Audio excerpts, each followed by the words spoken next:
1400. C'est le nombre de services publics auxquels vous pouvez accéder avec une seule identité numérique. Votre CAF, vos impôts, votre retraite, votre dossier médical. Tout. Avec un seul identifiant. Aujourd'hui, on va parler de ça. L'identité numérique en France. Ce que c'est vraiment. Ce que ça change concrètement dans votre vie. Et ce qu'il faut savoir avant de vous lancer. La dernière fois que vous avez prouvé votre identité en ligne, vous avez donné quoi exactement? Votre nom. Votre prénom. Votre date de naissance. Votre adresse. Peut-être une photo de votre carte d'identité. Peut-être un scan recto verso. Pour faire quoi? Ouvrir un compte. Accéder à un service. Une démarche qui aurait dû prendre 2 minutes. Et ces données, elles sont où maintenant? Chez combien d'acteurs différents? Avec quel niveau de sécurité? C'est exactement le problème que l'identité numérique est censée résoudre. Alors concrètement, c'est quoi l'identité numérique? C'est votre carte d'identité. En numérique. Même valeur légale. Même niveau de sécurité. Sauf que vous n'avez plus à la sortir de votre portefeuille, à en faire une photocopie, à la confier à un inconnu derrière un comptoir. Vous prouvez qui vous êtes, depuis votre téléphone, en quelques secondes, sans donner une seule information de trop. En France, ce système repose sur 2 piliers juridiques, le règlement européen eIDAS, qui fixe les standards de sécurité, et la loi LOPMI de 2023, qui a accéléré tout le déploiement. Ce n'est pas une start-up qui a inventé ça dans un garage. C'est l'État français, encadré par le droit européen. Résultat concret, 3 chiffres. 24 heures sur 24. Plus de rendez-vous en préfecture, plus de files d'attente, plus d'horaires à respecter. Vos démarches, quand vous le décidez. 5 minutes. C'est le temps qu'il faut pour s'authentifier et accéder à n'importe lequel des 1400 services disponibles. Pas 1 heure. Pas une demi-journée. 5 minutes. 0 €.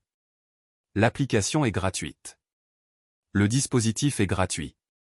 Financé par vos impôts, accessible à tous. Maintenant, la question pratique. Comment on fait? 5 étapes. Simple. 1. Vous avez besoin d'une carte nationale d'identité biométrique, au format carte bancaire, émise après août 2021. C'est le sésame obligatoire. Sans ça, rien ne fonctionne. 2. Vous téléchargez l'application France Identité. Elle est gratuite, disponible sur iOS et Android. 3. Vous scannez votre carte en posant votre téléphone dessus. La communication se fait par NFC, comme pour le paiement sans contact. 4. Vous créez votre code PIN à 6 chiffres. C'est votre clé personnelle. Personne d'autre ne la connaît. 5. C'est parti. 1400 services débloqués. Et si vous n'avez pas encore la nouvelle CNI? Rendez-vous en mairie. Le renouvellement est gratuit. Et ça prend quelques semaines. Mais soyons honnêtes.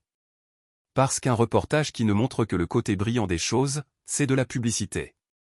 Pas de l'information. Chaque connexion laisse une trace numérique. À chaque fois que vous utilisez votre identité numérique, quelqu'un sait que vous l'avez utilisée. Quand, où, pourquoi. Si ces données ne sont pas strictement cloisonnées, elles peuvent être croisées. Et ça, c'est un vrai sujet. 15% des Français risquent d'être exclus. Les personnes âgées, les personnes précaires, celles qui n'ont pas de smartphone récent ou qui ne sont pas à l'aise avec le numérique. Si l'identité numérique devient la seule option, ces personnes se retrouvent au bord de la route. Un compte piraté, c'est l'accès à tout. Pas juste à un service. À tous vos services en même temps. L'authentification forte réduit ce risque. Elle ne l'annule pas. Et lisez ce que vous autorisez. Vraiment. Avant de cliquer sur « Accepter », prenez 10 secondes. Parce que vous avez le droit de savoir ce que vous signez. France Connect Plus. Un seul login. Tous vos services. C'est l'interface qui connecte votre identité numérique à l'ensemble de l'écosystème public. Impôts, CPAM, CAF, retraite, Parcoursup, mon compte formation, justice, éducation nationale. Le plus n'est pas là par hasard. C'est la version renforcée de France Connect, avec le niveau de sécurité le plus élevé selon les normes européennes. On appelle ça le niveau élevé selon EIDAS. Ça veut dire double authentification, données chiffrées, traçabilité des accès. Concrètement, les services sensibles, ceux qui touchent à votre argent, votre santé, votre situation administrative, exigent France Connect Plus. Pas France Connect classique. Le plus. 2021, la CNI biométrique est lancée. France Identité démarre en version bêta. 2023, France Connect Plus est généralisée.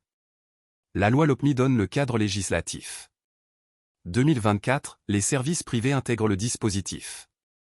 Les banques, les assurances, les plateformes. 2026, le portefeuille d'identité numérique européen entre en jeu. Le DIO.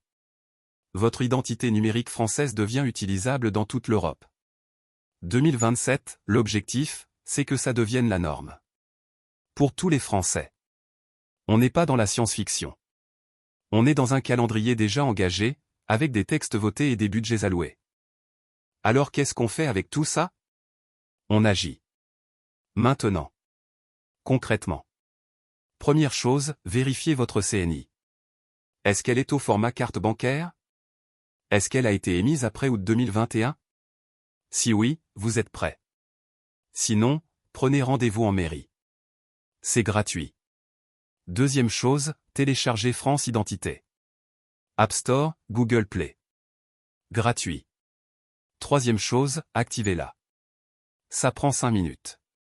5 minutes aujourd'hui pour des dizaines d'heures gagnées demain. Quatrième chose, utilisez France Connect Plus à chaque fois qu'un service vous le propose. Arrêtez de créer des comptes partout avec votre adresse mail et un mot de passe que vous oublierez dans 3 semaines. Et pour aller plus loin, france-identité.gouv.fr. Tout y est.